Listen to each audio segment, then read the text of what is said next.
Isso é mais uma palestra com o tema Psicologia e Sexualidade. E a palestrante hoje é a Alessandra Carvalho.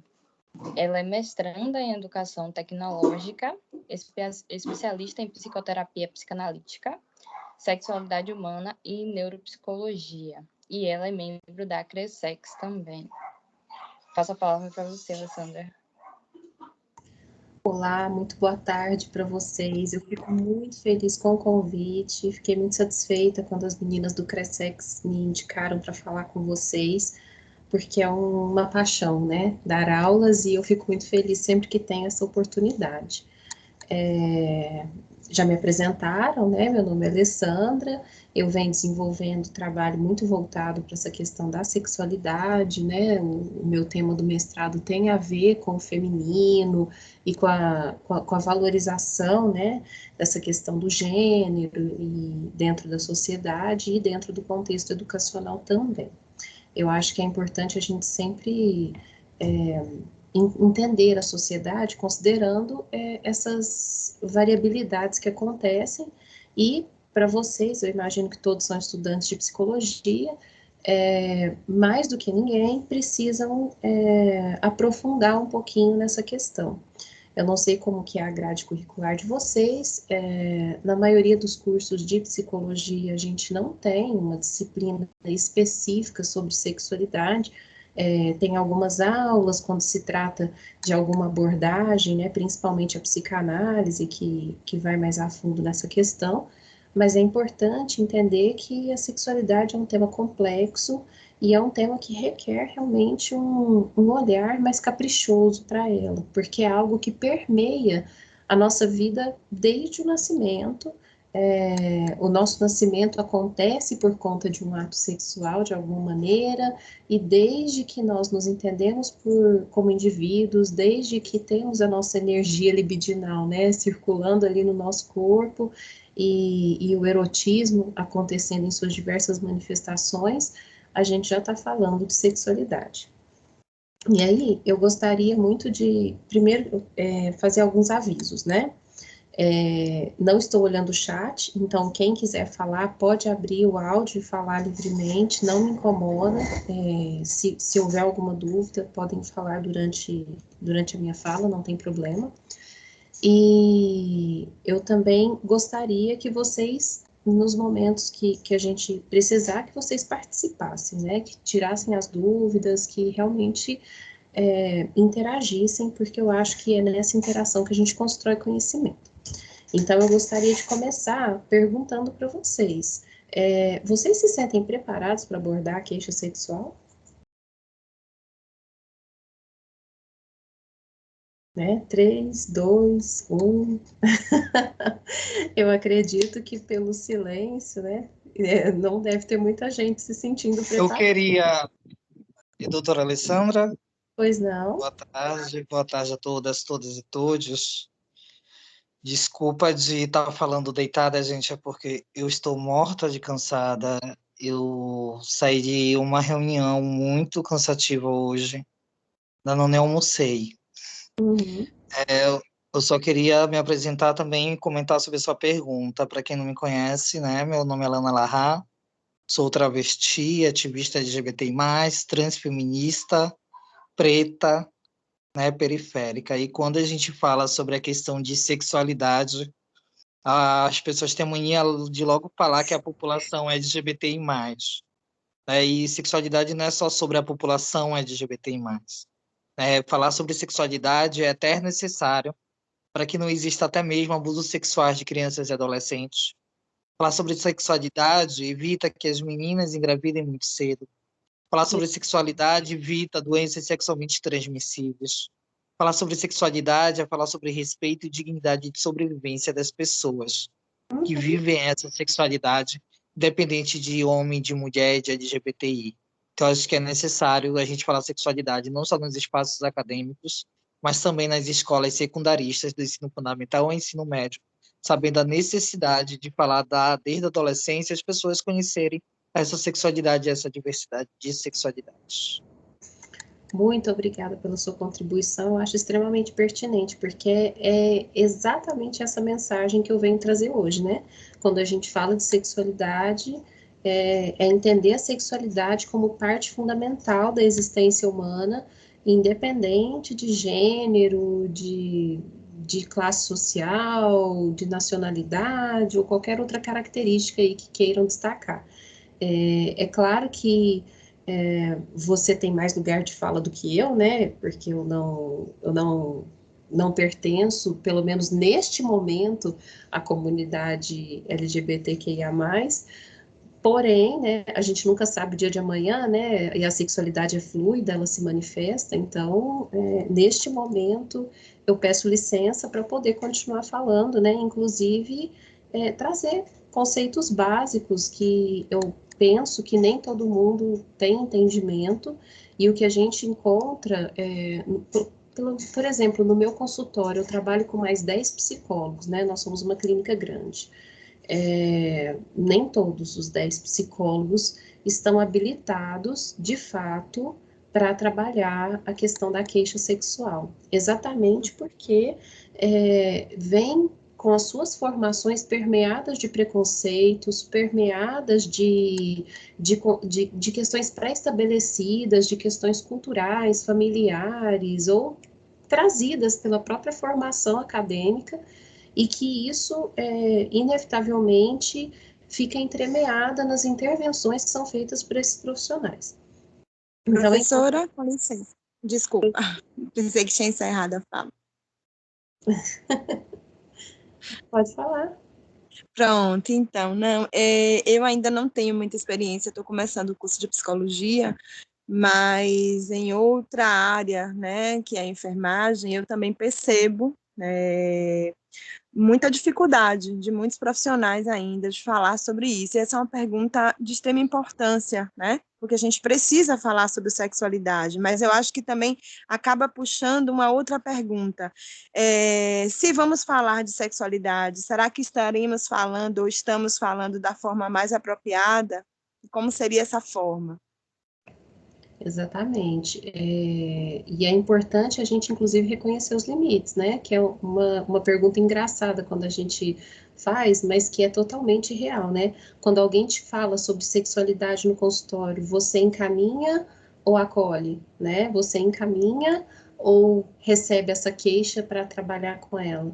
E é importante que, se você fez a opção de receber essa queixa, de acolher essa queixa para trabalhar com ela, você tem que se sentir habilitado e capacitado para isso, porque caso contrário, se você sentir que aquilo toca os seus pontos cegos, né, que aquilo toca as suas fragilidades, é preferível fazer o encaminhamento a fazer uma abordagem inapropriada, porque a gente entende que o tema da sexualidade, por ser algo que é muito profundo da formação humana, inevitavelmente ele vai tocar diversas áreas e vai ser propício de gerar traumas e detenções no nosso desenvolvimento psicológico, porque a partir do momento que eu tenho uma intervenção inapropriada, principalmente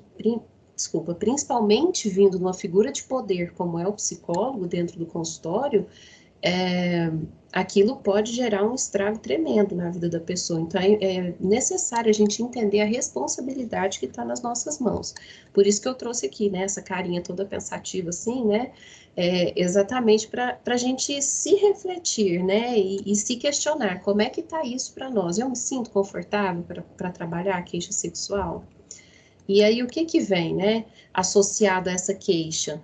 Normalmente, os mitos sexuais. E quais que são? Eu vou citar alguns e gostaria que, se vocês lembrassem de algum diferente, vocês me trouxessem. Por exemplo, o sexo o sexo para a menina perder a virgindade é sempre doloroso. Vamos lembrar de outro. A mulher, depois que tem muitos filhos, ela fica larga e o sexo é menos prazeroso. O sexo na gravidez pode machucar o bebê. E aí, me ajudem aí. Quais outros mitos vocês se lembram aí da cultura pessoal de vocês, né? Que vocês ouviram na formação de vocês, dos parentes, dos amigos? ou dos pacientes, quem já está no estágio? Professor, e doutora, eu posso mais uma vez contribuir rapidinho? Pois não. É porque, gente, eu muito fico preocupada com algumas questões. Eu não sou do curso de psicologia, não estou na universidade ainda, mas eu me inscrevi para o evento pela importância do tema. Uhum. Muito me preocupa quando a gente fala como se só existisse homem e mulher. Muito me preocupa quando a gente fala em sexualidade como se existisse a heterossexualidade. E as mulheres que não se relacionam com homens? E os homens trans? E as mulheres lésbicas? E as mulheres trans e travestis? Esse Né? é outro mito. Então, né? a gente precisa compreender isso. Sabe por quê, doutora? Porque eu já tô cansada. Eu sou uma grande militante da causa LGBTQIA+, principalmente das mulheres trans e travestis, porque eu já participei de diversas oficinas, seja como ouvinte ou como uma pessoa convidada a palestrar, porque apesar de não estar na academia, mas eu tenho uma vivência que a academia não me dá, que é a vivência de vida. É como viver em uma sociedade transfóbica, que é como de viver numa sociedade machista, racista, LGBTI-fóbica, misógina, né? Então, eu fico refletindo, fico pensando, quando a gente fala em sexualidade, qual é a sexualidade que a gente está falando? A gente vai se atentar só àquela sexualidade do padrão normativo do homem e da mulher, ou a gente vai se atentar a essas diversas sexualidades que existem? Ou a gente vai se atentar às mulheres lésbicas que não têm vontade de ter relações com homens. Ou a gente vai se atentar às mulheres trans, às mulheres travestis, né? Os homens, os homoafetivos, as pessoas bissexuais, as pessoas intersexo, as pessoas assexuadas, né? Então, porque sabe por que eu trago isso? Eu sei que a senhora pode até falar lá na frente sobre isso. É porque, como eu falei, já assisti vários eventos e que nunca falavam sobre isso, só falavam desse padrão normativo. É como as pessoas LGBTI+, não existissem, a senhora entende? É como essas pessoas não fizessem parte da sociedade dessas sexualidades.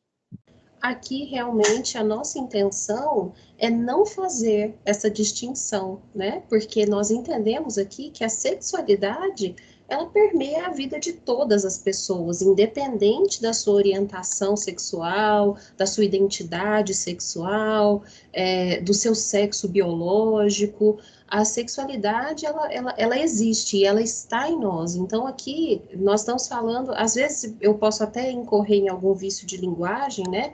De falar o menino, a menina, o namorado, o marido, a esposa, mas é questão de formação, né? A gente luta contra esses vícios de linguagem todos os dias, mas aqui a gente deixa bem claro que estamos falando da parceria, né? Independente de ser uma parceria hétero ou homossexual ou qualquer outro tipo de parceria e de construção de relacionamento ou de construção familiar dentro do que estivermos trabalhando. Tá? Inclusive, falando aqui dos mitos, né, que foi a questão que eu trouxe, tem muitos mitos relacionados também à comunidade LGBT, por exemplo, que tem que ter o ativo e o passivo, que, de repente, muitas pessoas acreditam que o ativo não é homossexual, que é só quem é o passivo que é. Então, assim, tem várias outras questões que as mulheres nunca conseguiriam, as mulheres lésbicas, encontrar o prazer pleno, porque ali precisaria de haver uma figura masculina, né, e tudo mais. Aqui a gente ficaria a tarde inteira elencando mitos.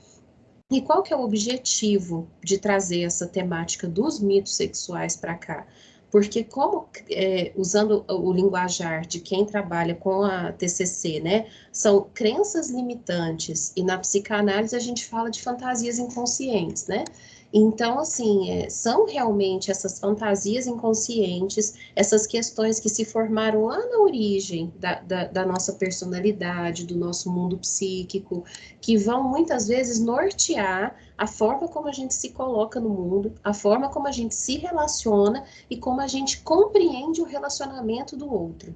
né? Então, muito do que permeia todo esse contexto, tanto para profissionais quanto para pacientes, tem a ver com os mitos sexuais que estão entranhados na sua forma de conduzir a vida e de se colocar, né? Desde das questões culturais que vieram ali de forma transgeracional, até as questões que essa própria pessoa está propagando no ambiente em que ela está envolvida, para os filhos, para os conhecidos, enfim. Então, é importante a gente entrar em contato com quais são os mitos sexuais que cada um de nós carrega consigo e de que maneira a gente pode desconstruir esses conhecimentos e colocar informações científicas, informações verdadeiras, informações interessantes, para que realmente a gente possa conduzir de uma maneira mais assertiva. Ok? Alguém quer falar? Não, né? Bom, e aí qual que é o papel, né, do terapeuta nesse sentido, né, como eu estava dizendo, seria exatamente estabelecer a assertividade no contexto sexual, que é o entendimento profundo das próprias necessidades e das necessidades da parceria que está com essa pessoa, a valorização genuína dessas necessidades, porque às vezes eu até posso dizer que reconheço o que a parceria deseja, ou espera de mim e tudo mais, mas na verdade eu estou buscando ali nesta parceria o meu espelho. Eu estou procurando uma identificação narcísica, uma identificação em que eu realize os meus próprios desejos projetados no outro. E ali eu deixo de reconhecer quem é esse indivíduo por si só, dentro da sua singularidade, da sua subjetividade. Então, é importante a gente desenvolver isso num processo terapêutico.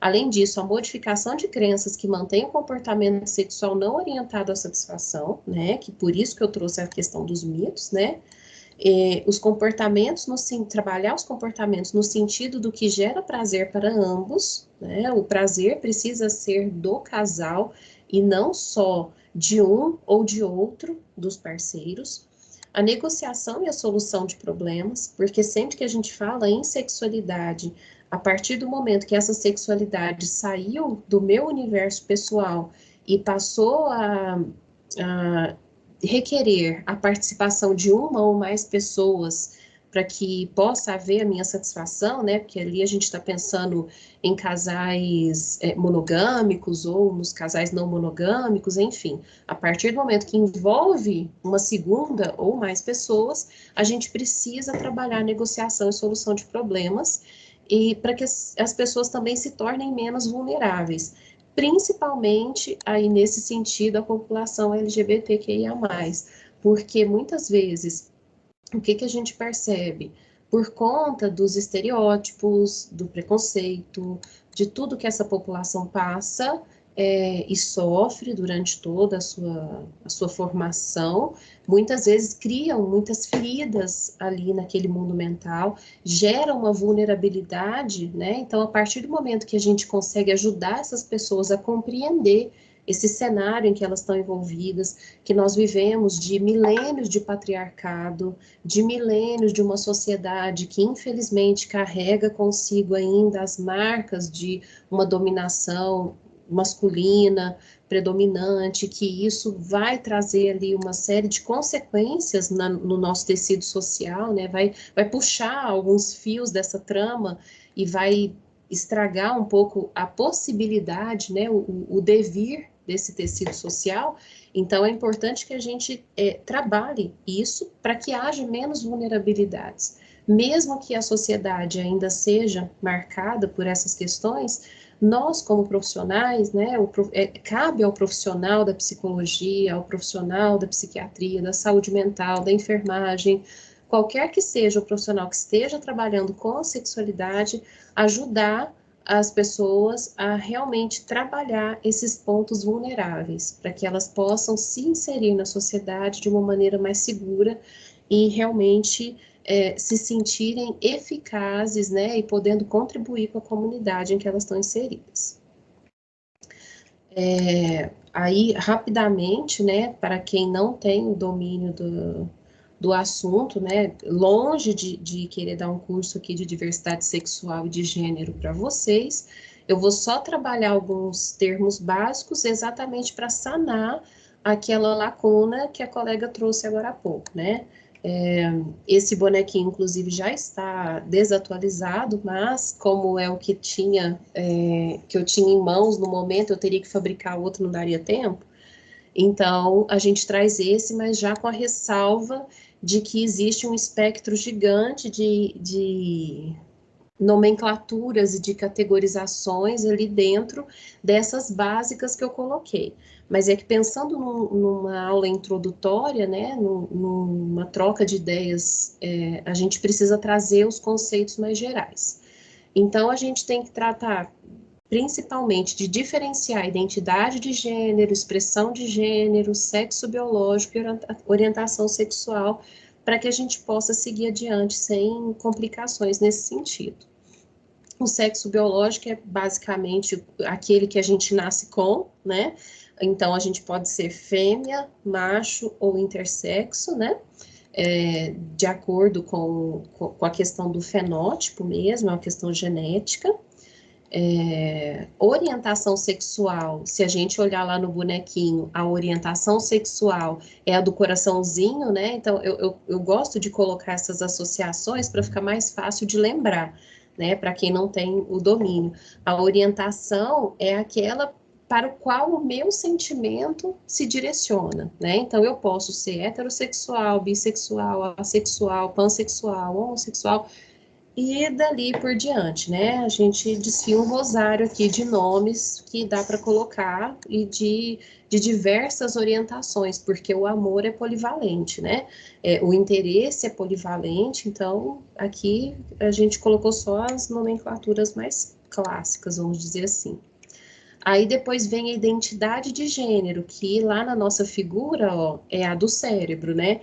Eu gosto também de associar ela com a nossa carteirinha de identidade. O que é a minha carteira de identidade? É aquela que fala como eu me entendo, né? Aquilo que me identifica como um sujeito no mundo. Então, eu me entendo como cis, né? Aquela que está de acordo com o sexo biológico, ou eu me entendo como trans, aquele que está em dicotomia, né? Aquilo que não está em conformidade com o sexo biológico, porque pode haver, né? Essa sintonia ou não da forma como eu me identifico aqui com a forma como acontece lá embaixo, né?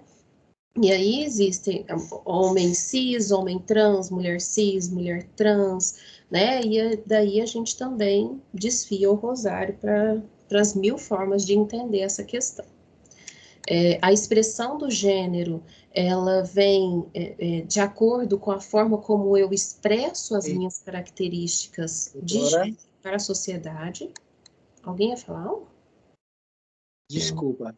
É porque para gente, a população trans, eu sei que esse não é o debate, mas só para tentar ajudar, a gente não concorda, tá? Que uma pessoa cis, porque ser uma pessoa cis não é identidade de gênero.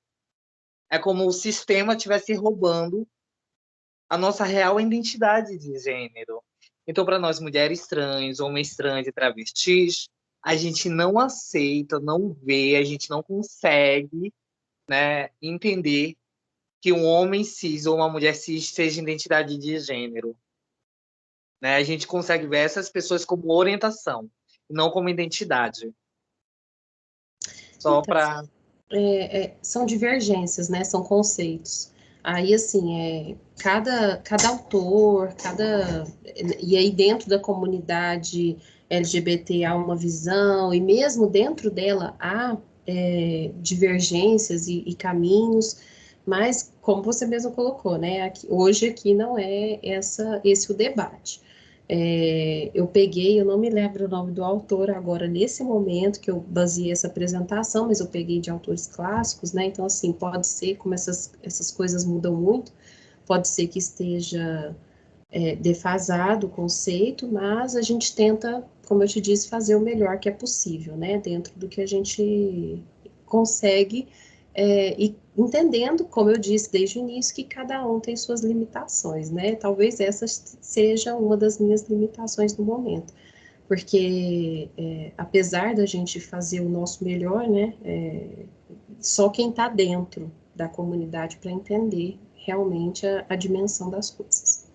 Mas, dando continuidade aqui, a questão da expressão de gênero, tem aquela expressão que é a esperada pela sociedade, né? Então, gera menos conflito, gera menos desacordo, e tem a expressão de gênero que quebra os padrões, né?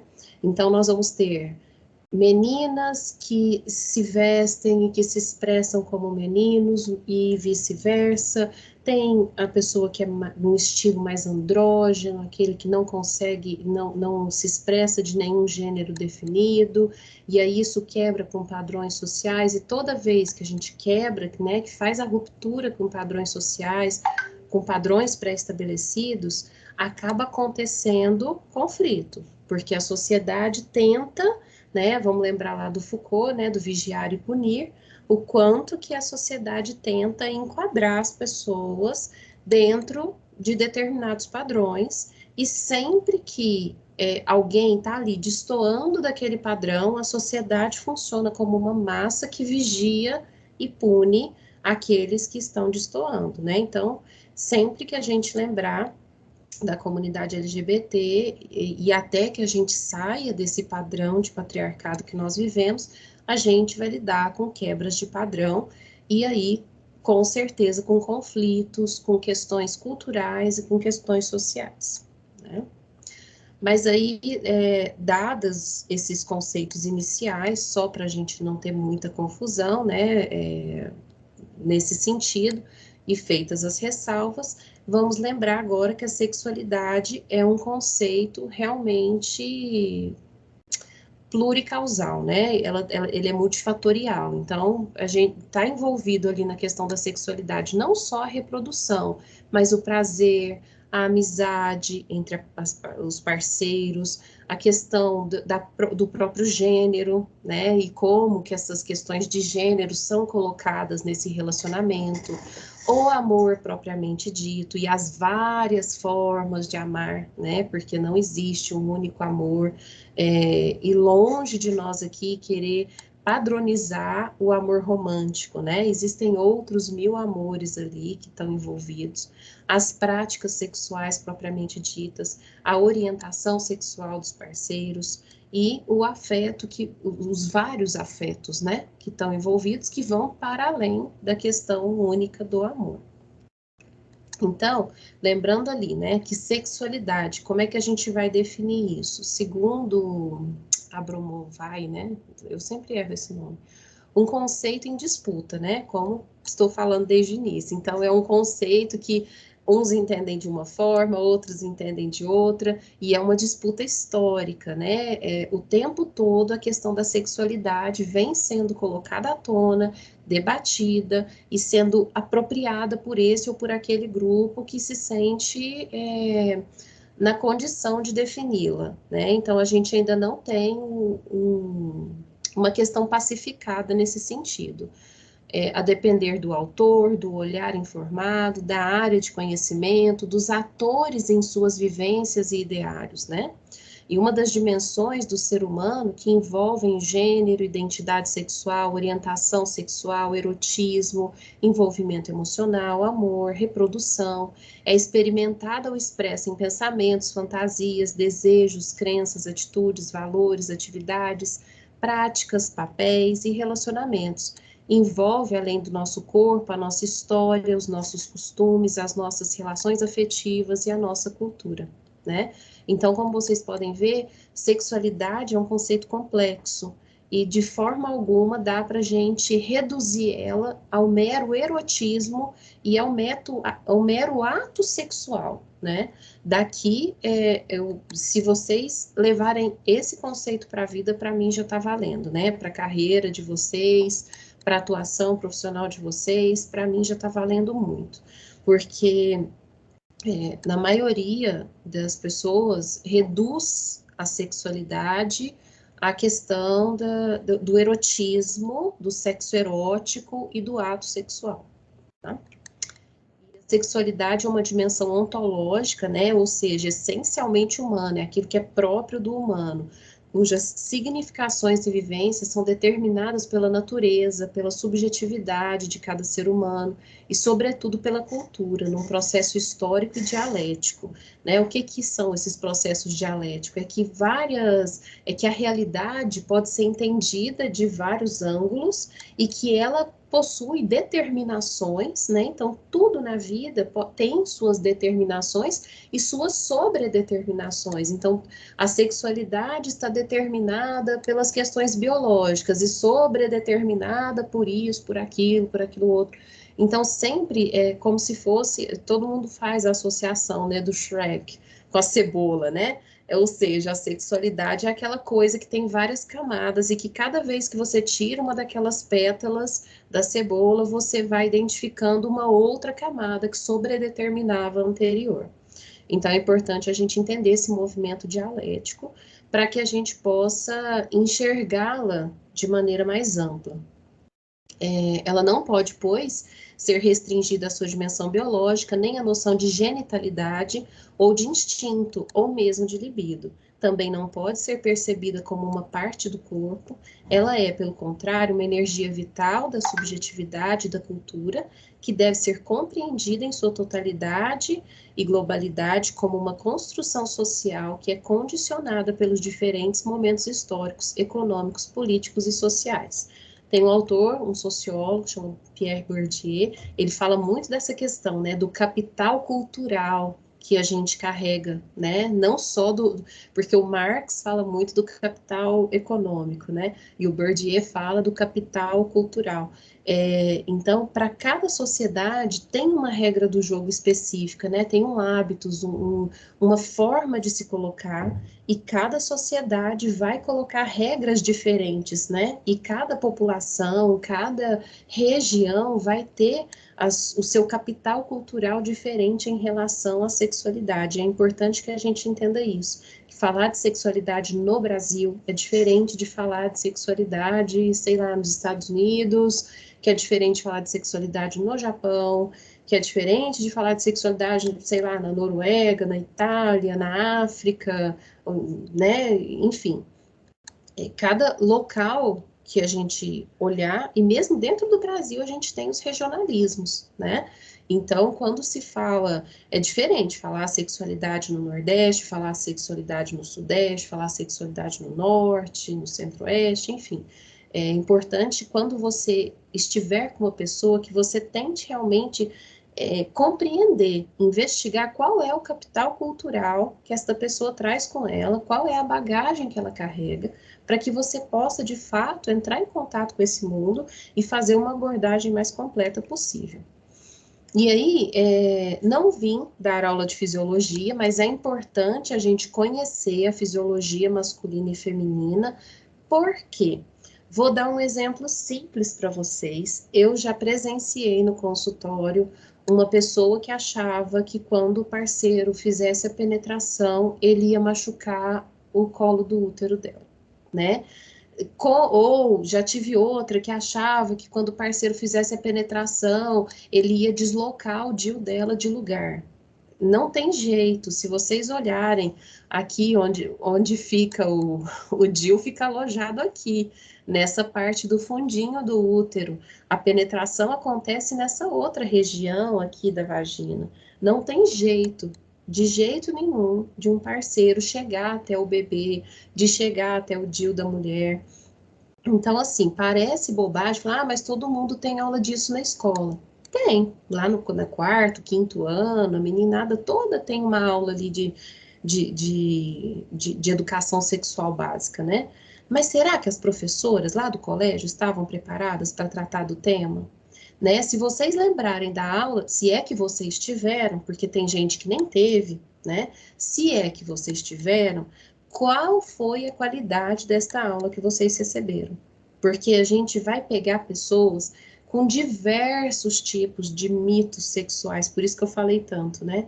E que foram reforçados pela família, pela religião, pela cultura, pela escola, pelas conversas com os amigos. Então, assim, as coisas vão se acumulando, né? Vão formando camadas e camadas de preconceitos e que complicam a nossa compreensão do fato. Então, é importante vocês entenderem, até terem no consultório, se for o caso, um livro que tenha, né, as ilustrações, ou abrir ali na internet, mostrar para o paciente, quando notar que o paciente não está compreendendo o próprio corpo, não se apropriou da realidade do próprio corpo, é importante trazer isso para o paciente.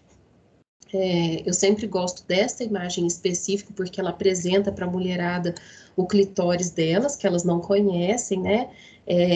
Elas acham que ele é só aquela bolinha que aparece na parte externa, mas internamente, ó, ele é grandão, e ele fica ali entre os pequenos e os grandes lábios da vulva, e ele tem ali uma infinidade de terminações nervosas, muito mais, inclusive, do que a glande do órgão sexual masculino, e é importante que a gente entenda o funcionamento do clitóris, para entender por que hoje em dia se luta tanto contra as episiotomias, que são aquele pique que dá quando a mulher está lá na hora do parto, porque a episiotomia pode cortar parte do clitóris, e aí essa parte vai acarretar inevitavelmente a perda de parte da sensação de prazer dessa mulher, né? Então, tem várias coisas ali que a gente precisa compreender e precisa se aprofundar para tratar com propriedade da questão da sexualidade. Muitas mulheres, inclusive, nunca se tocaram, não conhecem os pontos de prazer do próprio corpo, não conhecem de que forma podem se tocar para sentir prazer, porque acham que é pecado, que é sujo, que vai dar infecção, que é nojento, que é fedido. Aí, tá vendo? Eu vou falando e vou lembrando dos mitos sexuais, né? Que é imoral, que a mulher que faz isso, ela é pervertida. Então, assim, é importante que a gente, enquanto na nossa cultura é estimulada a masturbação masculina, né, como algo natural, para as mulheres isso não é tão bem visto ainda, né? E a gente precisa naturalizar como uma questão que é biológica, que faz parte da aquisição de prazer daquele corpo e que pode acontecer assim como acontece a masculina, né? É importante que a gente entenda todo o funcionamento do corpo da mulher durante a fase de excitação e durante o orgasmo, o que acontece, de que forma isso acontece, entender que, principalmente quando vocês pegarem casos de disfunções sexuais, né, por exemplo, mulheres com vaginismo, vocês vão encontrar elas falando que não cabe o pênis lá dentro, que não tem jeito, mas aí a gente explica para elas que aquela cavidade ali, ela se expande, que cabe sim. Aí a gente encontra outros mitos, né? Vamos lembrar dos mitos relacionados com os homens, né? Que tamanho é documento, que o homem que não tem de determinado tamanho ali, o órgão dele não vai conseguir gerar prazer para a mulher. E, na verdade, a gente vê que o tamanho não importa tanto assim, porque ali o canal vaginal tem em torno de 8 centímetros, e quando ele dilata, ele fica um pouquinho maior, mas que não precisa de um negócio gigantesco para poder fazer a mulher sentir prazer, né? Então, é importante que a gente venha conhecendo essa fisiologia dos corpos para poder explicar isso de uma maneira tranquila e sensata para os pacientes no consultório. Entender da fisiologia masculina também é importante, porque assim como a gente vai pegar meninas que não conhecem o próprio corpo, a gente vai entender homens também que não conhecem o funcionamento do próprio corpo. A gente vai encontrar homens com diversas fantasias, muito disfuncionais, né? Querendo ter performance de filme, né, filme erótico, e aquelas performances são teatralizadas e normalmente não trazem prazer para a pessoa que está ali envolvida, né, não dura aquele tempo todo que acontece ali naquela cena do filme, enfim, existe uma mítica, né, uma cultura mítica relacionada com o desempenho sexual e com a forma como esse desempenho acontece, e que também precisa ser explicado, né? Aqui, mais uma vez, falando que vocês precisam entender um pouquinho da questão da fase de excitação e da ejaculação, entendendo que não necessariamente o orgasmo precisa estar associado com a ejaculação, que é um dos grandes mitos relacionados ao corpo masculino, né, que o homem tem orgasmo quando ejacula. Isso tanto não é verdade que quem tem ejaculação precoce normalmente não traz relatos de sentir grande sensação de prazer, né? Na verdade, vem muito mais associada a uma sensação de ansiedade, de vergonha, de crítica, do que realmente com as sensações relacionadas com o orgasmo. Aqui, o clássico, né? Acredito que vários de vocês já conhecem o ciclo da resposta sexual desenvolvido pelos pesquisadores Masters e Johnson, que eles trazem ali o desejo, seguido por uma excitação, vai haver o orgasmo e depois a fase de resolução, né? Aí esse modelo do Masters e Johnson já foi estudado e existem outras propostas de modelos de resposta sexual. Vou trazer 2 aqui para vocês, só para a gente poder conhecer e para que vocês depois se aprofundem nisso, porque é importante. A gente tem aqui o modelo do Carvalho e Sardinha, né, que eles mostram que pode existir alteração tanto na resposta sexual masculina, que é essa que está em preto, e tanto na resposta sexual feminina, que é essa que está coloridinha, né? No sentido que ali os homens poderiam sim ter num primeiro modelo um período, uma excitação que sobe para um orgasmo e depois uma resolução, e que isso poderia vir de uma forma mais curta. Vocês veem que tem uma montanhazinha menor dentro da grande, né? Podia ser de uma forma muito rápida, ou podia ser de formas repetidas, ou poderia ser de uma forma bem demorada, assim como acontece com os modelos femininos. Por exemplo, tem esse modelo em amarelinho ali, de uma mulher que tem a questão da excitação e do desejo de uma forma oscilante, né? Ela atinge ali o orgasmo e depois tem uma rápida resolução.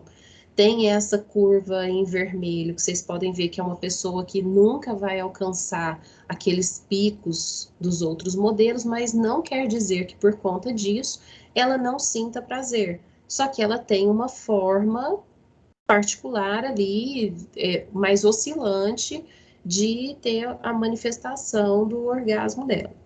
E a gente vê essa de azul, que pode ter orgasmos múltiplos, uma fase de resolução um pouco mais prolongada, enfim. Isso é para mostrar para vocês que a sexualidade é múltipla. Então, que o que dá certo para mim pode não dar certo para Maria, nem para o João, né? E que cada um vai funcionar do seu jeito particular. Daí a grande importância de cada um se apropriar das características do próprio corpo, descobrir suas zonas de prazer, descobrir aquilo que excita, que estimula, para poder desempenhar a sexualidade da melhor forma possível. Uma coisa que eu sempre gosto de perguntar para os pacientes no consultório, que eles raramente sabem responder de primeira, é: o que te estimula? Eles normalmente não sabem responder. Eles nem sabem dizer se eles são de fácil estimulação tátil, ou se eles são mais olfativos, ou se eles são mais visuais, ou se eles são mais auditivos, porque isso muda de pessoa para pessoa. Tem gente que gosta de uma conversinha no pé do ouvido, tem gente que já é mais visual, que precisa olhar, né? E aí a gente precisa ir encontrando o caminho do meio ali dessa parceria, né? Em que um possa encontrar o seu próprio prazer e estimular o prazer do outro. É nesse sentido que a gente entende a beleza do trabalho da sexualidade na área da psicologia, porque a gente vai trabalhar justamente para construir esses acordos. Eu trouxe aqui também, né, o ciclo da resposta sexual da Basson, que é um ciclo bem interessante. Ela começa ali na neutralidade sexual e a pessoa pode receber um estímulo sexual, que é esse círculozinho rosa. Do estímulo sexual, ela pode seguir para excitação sexual, para o desejo e excitação sexual, né? Ali, a partir da excitação surge o desejo. Você vê que é ao contrário do modelo do Masters e Johnson, que fala que primeiro tem o desejo, depois vem a excitação. Aqui ela traz que há um estímulo, depois vem a excitação e dali desperta o desejo, né? Por acontecer alguma coisa. Vem a satisfação emocional e física a partir do ato que acontece, e isso aprofunda a intimidade sexual e ali recai para a neutralidade. Ou a gente tem um caminho que pode ser, a pessoa está na neutralidade, ela sofre um estímulo, né, ali, ela é estimulada de alguma maneira pela parceria, aparece o desejo sexual responsivo, né? E aí ela dá prosseguimento no ciclo, ou ela pode simplesmente não aparecer o desejo responsivo e ela voltar para a neutralidade. É importante a gente ver que às vezes, porque muitas vezes a gente recebe no consultório pessoas falando assim, eu não sinto desejo, eu tenho dificuldade de sentir vontade. Mas às vezes a pessoa quer ter o desejo natural, né? Ela tá ali na neutralidade sexual e ela quer que o estímulo seja, como é que eu vou usar? Algo espontâneo, né? De repente brota ali uma vontade. Nem sempre o estímulo vai ser espontâneo.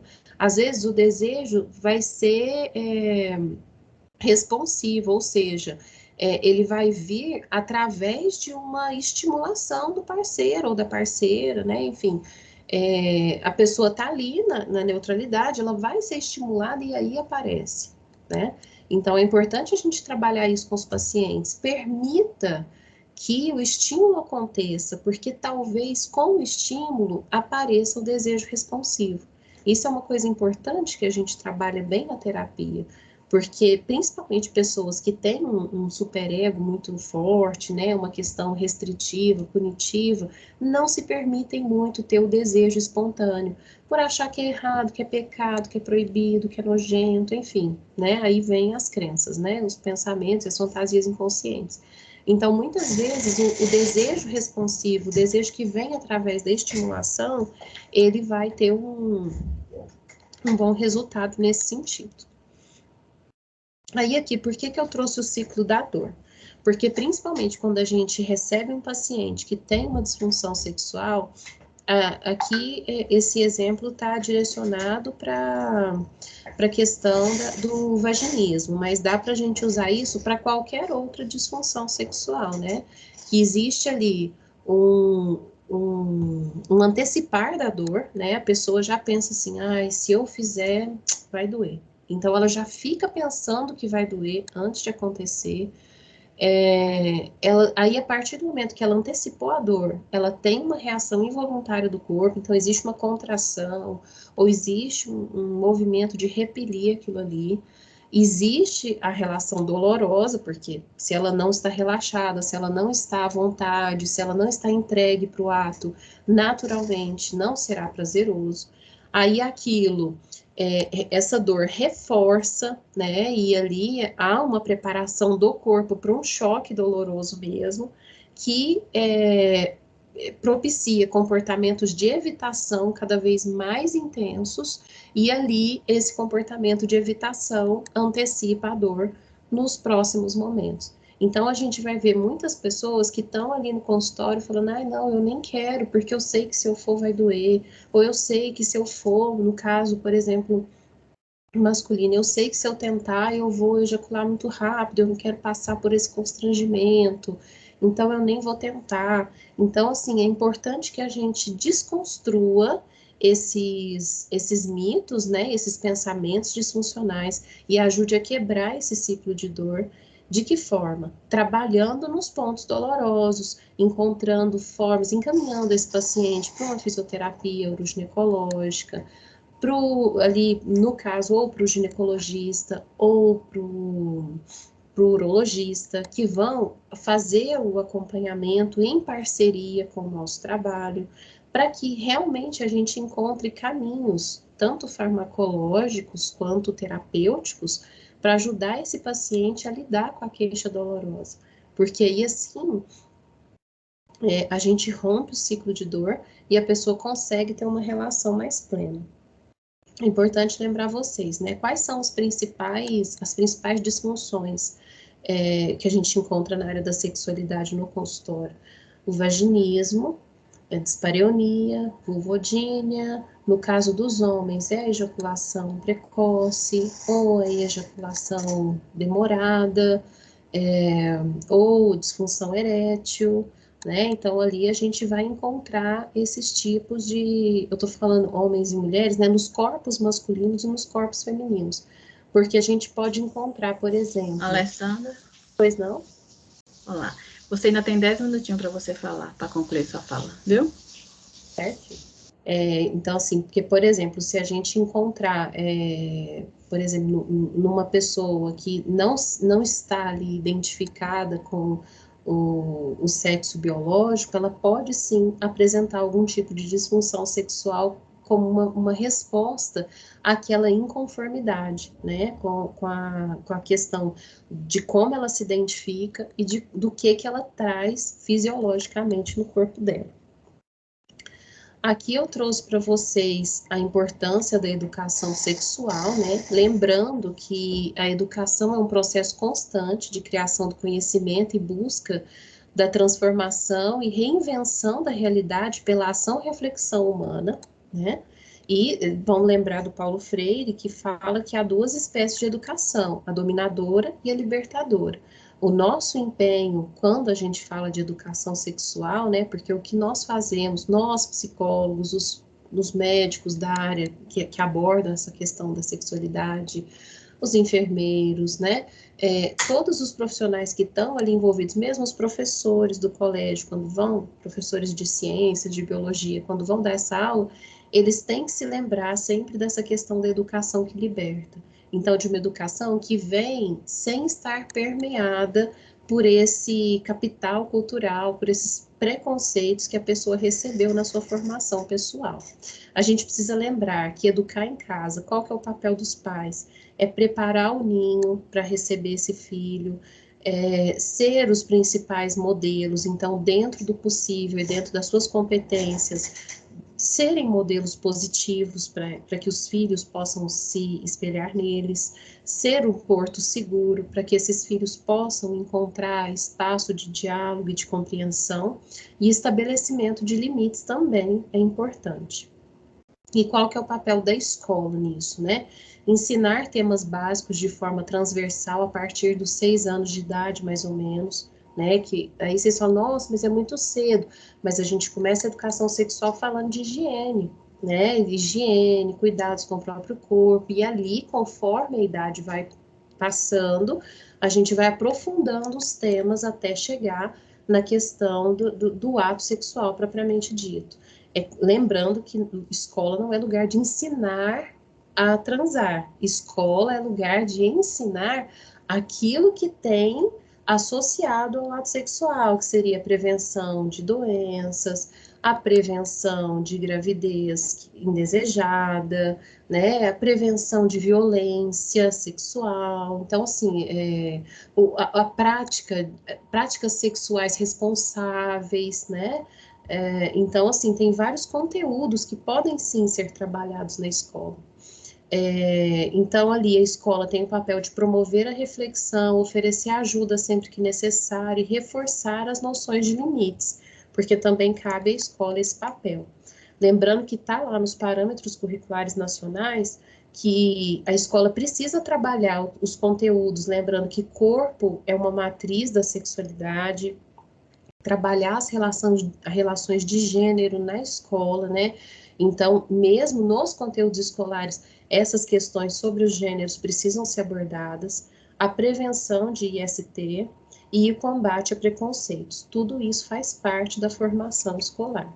E aí, é claro que a gente lembra que a mídia tem o papel dela, né? Porque se a gente ficar sempre idealizando as relações dentro de um padrão Disney de ser, né? Então a gente acaba formando uma sociedade que não aceita aquilo que não está dentro do padrão Disney de ser, vamos dizer assim. Então a mídia tem seu papel como formadora de opinião. Como a gente já falou aqui, né, enfermeiras, babás, avós, também têm o seu papel como educadores, não só os pais. A religião tem um papel importante, porque a gente tem que lembrar que muitas religiões são extremamente restritivas, punitivas, incluindo expulsões ali do convívio com aquela comunidade que a pessoa já está acostumada. Então, tudo isso também tem seu papel, e além do mais, o nosso papel como psicólogos, né, como terapeutas. Aí, assim, para finalizar, porque o meu tempo está acabando, vamos lembrar, né, longe de mim querer dar aula disso para vocês, mas vamos lembrar que diversos teóricos da psicologia trataram da questão do desenvolvimento infantil e da sexualidade, né, e aí a gente tem aqui a sexualidade e as mudanças corporais em várias fases da vida. A gente tem que lembrar sempre dos métodos contraceptivos de barreira, comportamentais, hormonais e cirúrgicos, né? Lembrando que contracepção não é só uso de preservativo, tá? Lembrar que, como eu já disse várias vezes, que a questão do amor e do prazer é diferente de função reprodutiva e que é um fenômeno social e cultural, né? Que a gente precisa ajudar os pacientes a lidar com isso. Que existe sim sexo na gravidez de uma forma que não vai ser dolorosa nem prejudicial de nenhuma maneira, e no puerpério, após as 4 primeiras semanas ali que a mulher está com seu corpo em processo de cicatrização, passou desse período, exceto em casos de laceração ou que houve episiotomia, a mulher tem condições para ter uma vida sexual normal, né? Então, a gente precisa lembrar de trabalhar as fantasias relativas tanto ao corpo grávido quanto ao corpo no puerpério, porque tem fantasias tanto dos homens quanto das mulheres nesse sentido, e isso atrapalha a vivência sexual. Tem que ficar atento às questões psicológicas, né, porque pode haver ali uma depressão pós-parto, um estado de baby blues, né, e isso tudo interfere na formação do vínculo ali para o ato sexual. Lembrar do Freud, né, que foi quem trouxe à tona para o ambiente da psicologia, não que já não se falasse, mas ele realmente colocou o assunto para ser debatido, né, a questão da sexualidade em si, e lembrou que quando um objeto original de um impulso de desejos, de um impulso desejoso se perde em consequência da repressão, ele se representa frequentemente por uma sucessão infindável de objetos substitutos, nenhum dos quais, no entanto, proporciona satisfação completa, né? Que quando a gente não consegue realizar a nossa sexualidade de uma maneira de uma maneira que tenha sintonia, né, com aquilo que nós desejamos, acaba que a gente fica com uma sexualidade diversa e, na verdade, pouco satisfatória. Isso é importante da gente relembrar. E, para finalizar, eu trouxe uma frase aqui do Freud, que é para a gente pensar mesmo, né? É pena que a boca se calhe ao dizer o mais íntimo, né? O quanto que às vezes a gente precisa realmente trabalhar a nossa capacidade de expressão e de fala para que a gente não se cale quando as coisas mais íntimas precisem ser ditas. É isso que eu tinha para trazer hoje. Se alguém tiver dúvidas, eu fico à disposição. Certo, Alessandra. Gente, alguém tem alguma dúvida? Pode abrir o microfone e perguntar. Se alguém não quiser falar, pode falar no grupo também do WhatsApp, né? Para poder tirar suas dúvidas.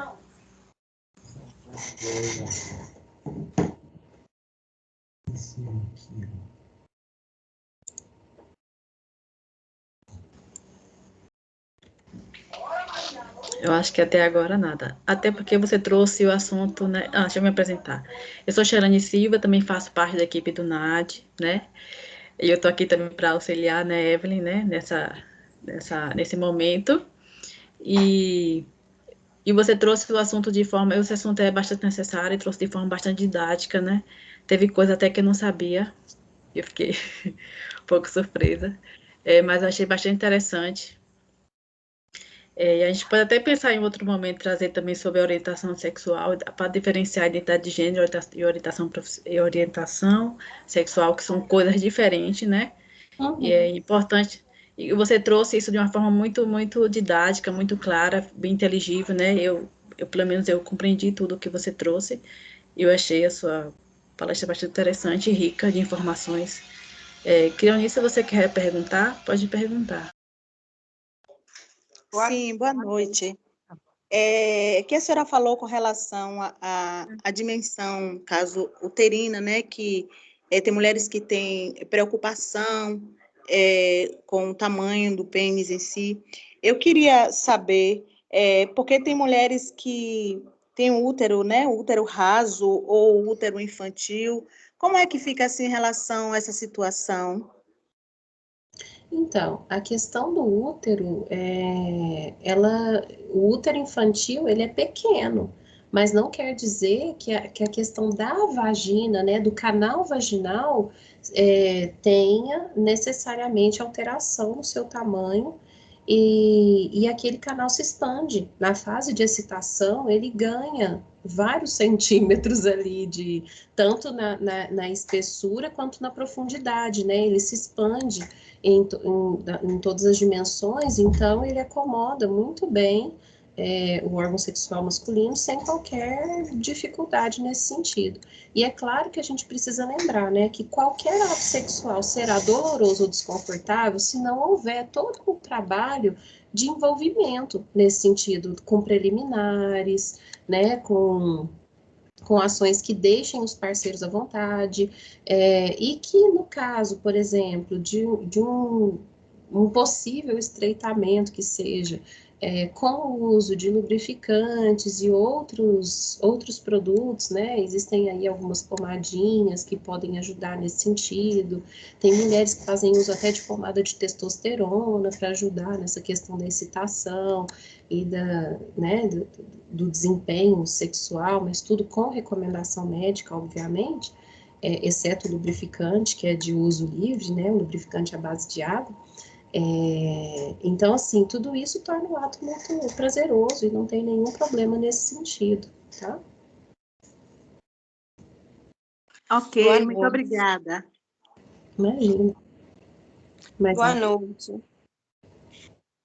Parabenizar a professora a sua apresentação, viu? Realmente muito clara.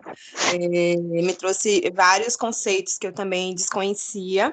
E dizer que esse é um tema que abre um leque de possibilidades e que fica até a provocação, né, para o NAD, para a senhora, para que a gente possa ampliar esses debates, né, para incluir as disfunções sexuais, as abordagens, que eu acho que vai ser bastante interessante, dar continuidade. Sim, isso dá um mini curso, né? Porque o conteúdo é vasto, a gente tem que abranger a educação sexual, que vocês viram que eu tinha slides para cada faixa etária. Aí tem as disfunções sexuais, pelo menos as principais ali que a gente vai enfrentar no consultório, tanto as masculinas quanto as femininas. Tem a questão da terapia de casal propriamente dita, porque a terapia sexual, inevitavelmente, ela vai haver momentos que você vai precisar trabalhar com esse casal, né? Trabalhar as fantasias desses parceiros, como que tá esse envolvimento do casal, como que um compreende o outro. Então, assim, né? A provocação tá feita e aceita, né? A gente pode planejar aí, de repente, um mini curso para falar dos temas de forma mais aprofundada. Inclusive a parte, né, da diversidade sexual, que também tem muita coisa para falar, né? De como que isso acontece, da sexualidade, que às vezes tem características singulares nesse público, né? E tudo mais.